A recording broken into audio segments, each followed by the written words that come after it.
तो वैक्सीनेशन के मोर्चे पर आज सुबह की सबसे बड़ी खबर, 1 मई से 18 साल से ऊपर के लोगों को वैक्सीन लगेगी। प्रधानमंत्री की डॉक्टर्स के साथ बैठक के बाद यह फैसला लिया गया। दवा कंपनियां 50% वैक्सीन राज्यों को दे सकती हैं। पहले से तय कीमत पर बाजारों में भी अब वैक्सीन मिलेगी। पहले से तय कीमत पर बाजारों में भी वैक्सीन मिलने की भी बात कही गई और सीधे बाजार को वैक्सीन उपलब्ध कराएंगी दवा कंपनियां। प्रधानमंत्री नरेंद्र मोदी आज वैक्सीन बनाने वाली कंपनियों के साथ एक बैठक भी करेंगे। वैक्सीनेशन कार्यक्रम पर प्रधानमंत्री विस्तार से चर्चा कर सकते हैं। तो 18 साल से ज्यादा उम्र के लोगों को 1 मई से वैक्सीन, हर व्यक्ति को अब कोरोना का टीका लगेगा। पूरी दुनिया में इन तस्वीरों की चर्चा हुई। 1 मार्च 2021 को देश के प्रधानमंत्री मोदी उजाला होने से पहले ही दिल्ली के एम्स पहुंचे और कोरोना वैक्सीन लगवाए। आपको याद होगा कि प्रधानमंत्री ने उस दिन सिस्टर से मुस्कुराकर कहा था, लगा दिया और पता भी नहीं चला। दरअसल प्रधानमंत्री की ओर से देश के लिए एक संदेश था। कोरोना को हराने के लिए मास्क और 2 गज की दूरी के साथ वैक्सीन भी बेहद जरूरी है। वैक्सीनेशन को बढ़ावा देने के लिए देश ने 11 से 14 अप्रैल तक टीका उत्सव मनाया। एक पूरा वातावरण क्रिएट कर सकते हैं टीका उत्सव का। एक विशेष अभियान चलाकर हम ज्यादा से ज्यादा एलिजिबल लोगों को वैक्सीनेट करें।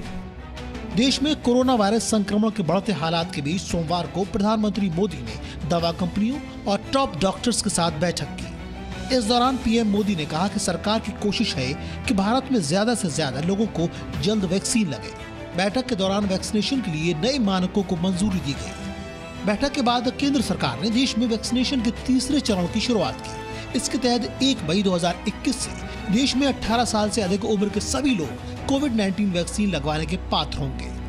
केंद्रीय स्वास्थ्य मंत्री डॉक्टर हर्षवर्धन ने इसे लेकर ट्वीट किया और लिखा कि कोविड-19 महामारी पर काबू पाने के लिए केंद्र सरकार ने अहम फैसला लिया है। 1 मई से 18 साल से ऊपर की उम्र वाले सभी लोगों को वैक्सीन की डोज दी जाएगी। ये फैसला पीएम श्री नरेंद्र मोदी जी की अध्यक्षता में हुई एक बैठक में लिया गया। स्वास्थ्य राज्य मंत्री अश्विनी चौबे ने भी इस फैसले की जानकारी दी और इसे बड़ा कदम बताया। 1 मई से शुरू होने वाले वैक्सीनेशन अभियान की युद्ध स्तर पर तैयारी चल रही है।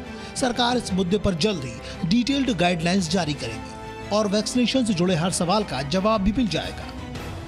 फेज 3 में वैक्सीन बनाने वाली कंपनियां हर महीने में बनने वाली कुल वैक्सीन का 50% केंद्र को सप्लाई करेंगी। बाकी का 50% राज्य सरकारों और ओपन मार्केट में बेचने की छूट रहेगी।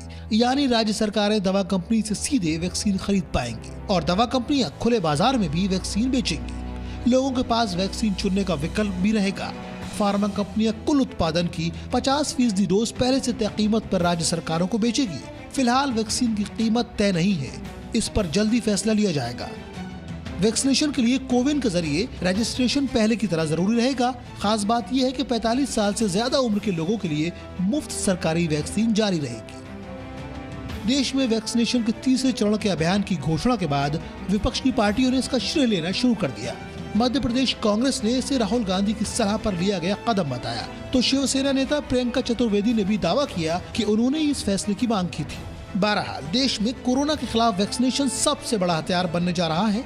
देश के नेताओं ने और बुजुर्गों ने युवाओं को वैक्सीनेशन की राह दिखाई है। अब फैसला लोगों को खुद करना है। ब्रह्म प्रकाश दुबे, जी मीडिया, दिल्ली। तो वैक्सीनेशन के लिए रजिस्ट्रेशन आप कैसे करवाएं, आपको हम ये भी जानकारी देते हैं। कोविन ऐप या फिर आरोग्य सेतु ऐप पर आप पहले डाउनलोड करें। ऐप पर अपनी डिटेल भरें, पहचान पत्र अपलोड करना होगा आपको।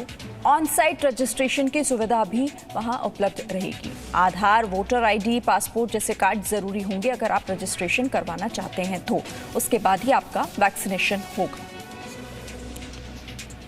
Presenting B News app available on Google Play and App Store. Download it now.